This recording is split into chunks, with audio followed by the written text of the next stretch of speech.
This is a scan of a really old Polaroid photo that shows one of the earliest research meetings in Steve's office when we were just this very small group of people. So here's Steve and Ennio and Gail and Michael. And the photographer was our second Michael at the time, Michael Cooperstein. So Ennio was our first postdoc in 1983, and Dan joined us the following year as our second postdoc. And then after that, we had multiple postdocs in any one year. So I was the only staff person until Carol joined us in 1985. And CNS students were not even born yet. Not literally, figuratively.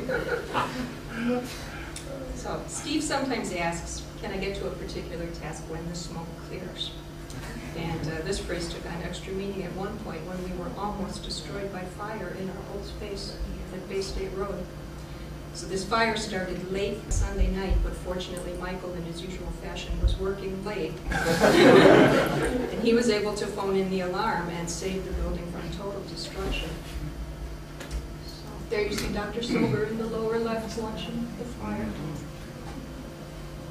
So my desk at the time was under the 5th floor fire escape window, and I ended up with these huge black footprints all over my work. We were displaced for a week or so, and we were really awfully lucky because some people in the building lost the entire contents of their offices.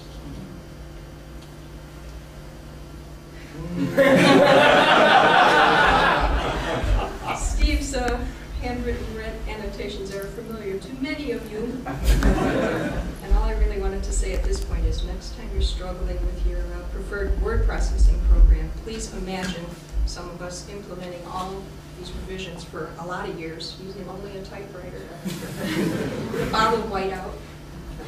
And sometimes retyping the whole page would be the only sane option, but that would just encourage him to write all over it.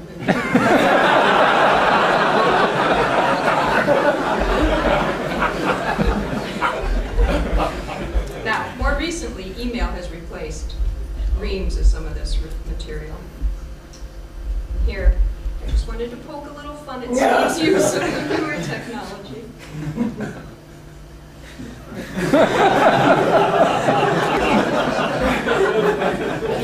The urgent alert is the most popular one. A lot of you know that this is true.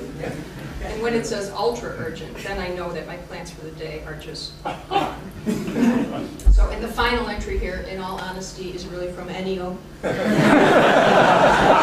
He was carrying on the tradition one time while he was serving as interim chairman. While Steve was on sabbatical. This is a little dark, but here we see Steve in his pre-PowerPoint days. He's displaying an overhead slide that is during our 10th celebration, actually. And the slide is showing the construction of this very room that we're in prior to our move here to this building. We had existed for a number of years in 2 separate buildings on Cummington Street, and it was kind of painful not to be united. And then this is the original photo that he was showing, just so you get a clearer view of what the room looked like before it looked like it does now. So we moved to Beacon Street in October of 1995, which is 10 years ago next month, though that seems hard to believe.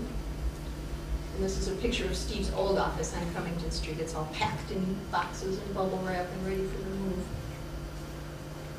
So we moved and unpacked. And then a few months later, in April of '96, we had our first event in the building. We had an opening celebration. And we had distinguished speakers and guided tours of the building and food. And you can see that the 4 speakers then are also present at this celebration, which is nice. So now I just want to show a couple candid photos of CNS life. This is Action Potential, which is the CNS intramural soccer team. They played for 3 seasons, from 2001 to 2003, and Anatoly Gorchechnikov was their team captain. He's the one who's standing second from the right in the photo. So the team made the playoffs during their last 2 seasons, but they lost both times in the quarterfinal round. But Max told me, he's the team member holding the yellow ball. Max Versace told me that even though they didn't win, They played with great spirit against teams who were often from much larger departments and typically with younger undergraduate legs. So CNS also has an intramural softball team, which is called Hemifield Neglect.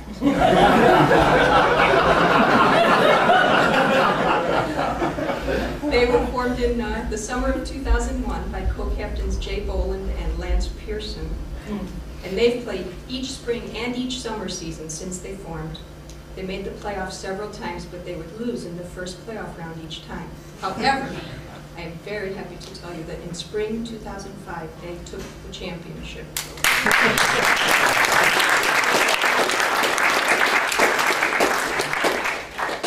This slide is showing some of our colleagues from Fenway Park who are helping to celebrate. So at this point in the program, I think Jay and Lance would like to present a gift to Steve.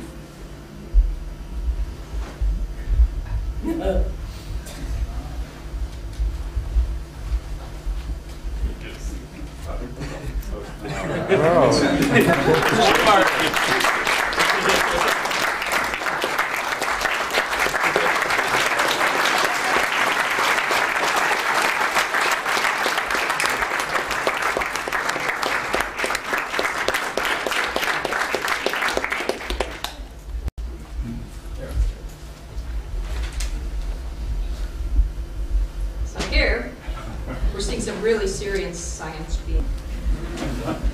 This is a reception from one of our annual conferences, the International Conference on Cognitive and Neural Systems. That our department sponsors the conference every year, and we have partial support for this from our Celeste and our MIRI grants.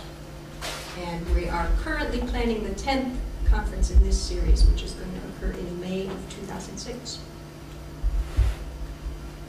So in closing, I wanted to thank the group of student volunteers who have been helping during this celebration. They've been doing audiovisual assistance and registration desk staffing, and doing the photo and video archiving for us, and I'm really very grateful for all of their help. And I wanted to give special thanks to Suzanne Daly, because she gave me a lot of assistance with a lot of the organizational details for the celebration.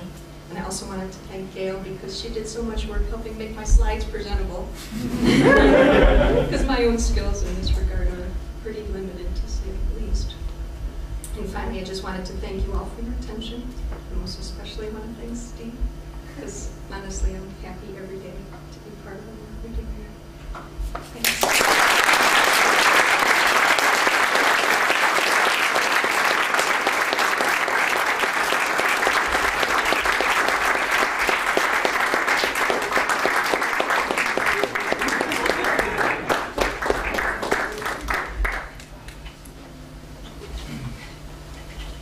Okay, you see how when I started saying first among equals, it was a very tough choice to say who was first, and everybody, and it's hard to say who was first, but Cindy's definitely first among equals along with everyone else who we're talking about today.